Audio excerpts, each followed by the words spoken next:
ძალიან მნიშვნელოვანია რომ აქ გვაქვს უშუალოდ რაღაც შესაძლებლობა იმისა რომ ერთმანეთს შევეხოთ და ვისაუბროთ იმიტომ რომ ნუ პირადად ჩემთვის და რეალურად მგონია უფრო მნიშვნელოვანია ის ფაქტი რომ ადამიანებს შორის დგება კონტაქტი უშუალოდ ჩვეულებრივ ადამიანებს შორის არა ვიღაცა პოლიტიკოსებს შორის არა ვიღაც ტიპებს შორის ვინც რაღაცა ტრენინგზე ჩავა და იქ ერთო სიტყვას ყავას დალევს ერთად და კარგად იყავე არამედ იმ ადამიანებს შორის ვისაც ნებისმიერ შეუძლია რეალურად მოხვდეს ესეთ გარემოში რაც დაილაპარაკოს თუნდაც ზუმით დაილაპარაკოს მგონია რომ ეს რაღაც ონლაინ შეხვედრებიც კი რომელიც ჩემთვის რაღაც სავსე არ არის და ბოლომდე რაღაცა მაკლდება ხოლმე ონლაინ ურთიერთობის დროს. მაინც იმაზე ბევრად მეტია, ვიდრე როდესაც ტელევიზორში ვნახავ ვიღაც პოლიტიკოს, რომელიც მეტყვის რომ რაღაცა ესე ვილაპარაკე, ესე თქვი, კიდე ფაქტი არ არის რა თქვა. და იმისგან მივიღებული მესიჯებით მე რაღაც წარმოდგენა უნდა შევიქმნა ვიღაც ტიპზე, ვინც ცხოვრებაში არ მინახავს და არ ვიცი რა უყვარს, არ ვიცი რა უნდა და რაღაცა უნდა მეგონოს რაც ჩემი კი არ არის სხვისგან მოწოდებულია საბოლოო ჯამში რა. და ამიტომ არის ძალიან მნიშვნელოვანი რაღაც დონეზე მაინც დიალოგი და რაღაც დონეზე მაინც კონტაქტი. ჩემთვისაც ძალიან მნიშვნელოვანია დიალოგი ზუსტად იმ თვალსაზრისით რომ მინდა გავიცნო ის ადამიანები რომლებიც გამყოფი ხაზის მეორე მხარეს არიან. ჩვენ შორის, ჩვენ ორ საზოგადოებას შორის ადამიანური კონტაქტების დეფიციტი ნუ სახეზეა. მაგრამ ამის მიღმა იმ პირობებში, როდესაც ჩვენ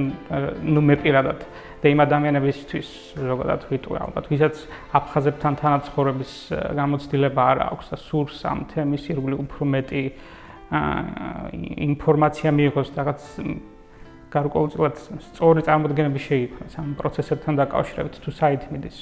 ჩვენი ურთიერთობები რა გველის მომავალში რა წარსული გქონდა როგორ უნდა შევაფასოთ ჩვენი წარსული ამისათვის ძალიან მნიშვნელოვანია პირდაპირ ადამიანური კონტაქტი და ზუსტად ეს დიალოგი რომელსაც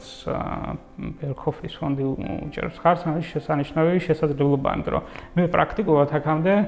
ანუ მე სამქონი ცოცხალ აფხაზს ესე მიყვარს ხოლმე თქვა ხილარასწორი ანუ ცუდად დღეს მაგრამ რეალობა ამ მქონია გამოცდილება ურთიერთობის და ნამდვილად არ მაქვს იმის სურვილი რომ მხოლოდ თქვა რაღაცა სტატიებით თუ რაღაც მასალებით შევიქმნა რაღაც წარმოდგენა ისე რომ არ გამოვიყენო შესაძლებლობა რეალურ ადამიანებთან საუბრის მაინც არ გვაქვს იმის შესაძლებლობა, რომ ადვილად ყოველ შემთხვევაში ძალიან ხელმისაწვდომად მე ამის გარდა არსად ესეთ შესაძლებლობა არ მომცემია და ეხლა 27 წელი რო ვიცხოვრე და არ მომცემია, ესე იგი ადვილი არ არის.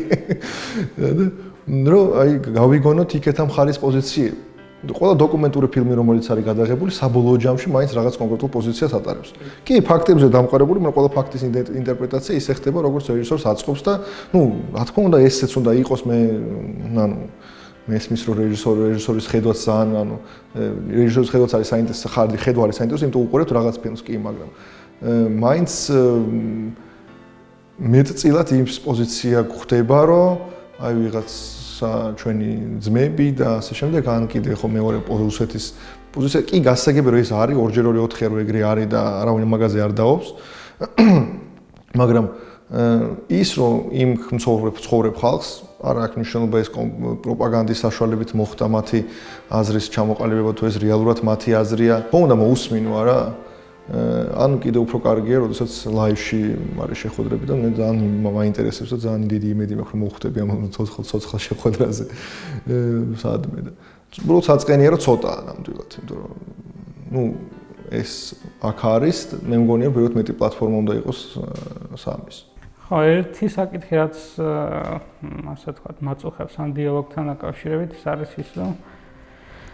ამ დიალოგს რაღაცა ვექტორი უნდა გქონდეს და რაღაც მრავალმხრივი დიალოგი უნდა იყოს. უნდა ვსაუბრობდეთ წარსულზეც, უნდა ვსაუბრობდეთ მიმდინარე მოვლენებზეც და ძალიან მნიშვნელოვანია რომ ვისაუბროთ მომავალზეც, იმიტომ რომ იქეთ ამ მხარესაც, რა თქმა უნდა, აფხაზურ საზოგადოებაშიც ყველა რადიკალური პოზიციის მიუხედავად არის იმის გაცნობიერება, რომ მაინც ვერსად ვერ წავალთ ერთმანეთისგან და ოდესმე მოგვიწევს რაღაცა თანაცხოვრების რაღაც დონეზე მაინც თანაცხოვრების დაწყება. საკმაოდ კარგად გვაქვს ბევრს უკვე გააზრებული ამის მნიშვნელობა და ვისაც გვაქვს ეს უკვე გააზრებული ჩვენ ამ დიალოგის სხვა მიმართულება გვაინტერესებს უკვე როგორ წავიდეთ წინ, იმიტომ რომ ძალიან მნიშვნელოვანია დავფიქრდეთ მართლა როგორ გვესახება ჩვენი მომავალი ან ცხოვრება, არ ვიცი ეს თანა გამოვა თუ არ გამოვა. მე ვფიქრობ რომ ორივე საზოგადოებაში ჩვენთანაც ქართულ საზოგადოებაში და აფხაზურ საზოგადოებაში